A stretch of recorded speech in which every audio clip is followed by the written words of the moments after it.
Hello नमस्कार, मी नीलम थोरात पुन्हा एकदा स्वागत करते नवीन आणि छान अशा इंटरेस्टिंग एका व्हिडिओमध्ये.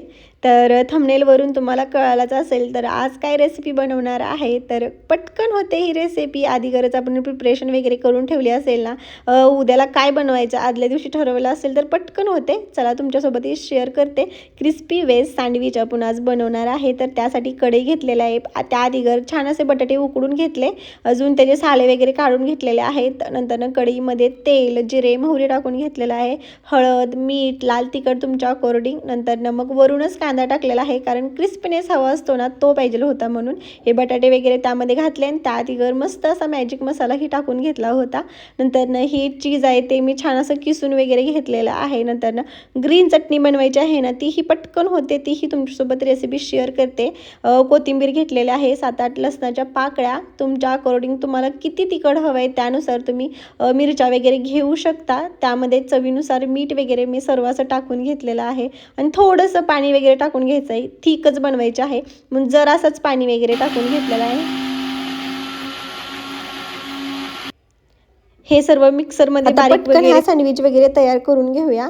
सँडविचसाठी लागणारं पूर्ण साहित्य तर घेतलेलं आहे. ग्रीन चटणी आपण तयार करून घेतली होती, चीजही किसून घेतलं होतं, अजून बटाट्याची भाजी बनवून घेतली होती. बटाट्याच्या भाजीच्या ऐवजी तुम्ही भरपूर सारे व्हेजेसही त्यामध्ये ॲड करू शकता, जसं की कांदा, टमाटर, ढोबळी मिरची, अजून बऱ्याचशा व्हेजेस वगैरे आहेत ना, त्या तुम्ही ॲड करू शकता. त्याने भरपूर सारं प्रोटीन वगैरे पण असतं आणि टेस्टलाही अप्रतिम लागतं. लहान मुलंही आवडीने खातात.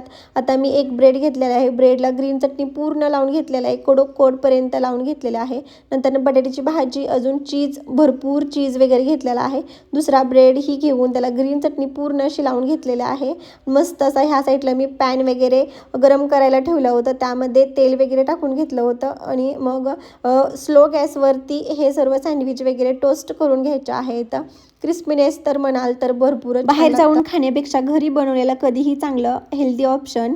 तर ह्या साईडला मी हे सर्व बनवून घेतलं, अजून स्लो गॅसवरही करत होते.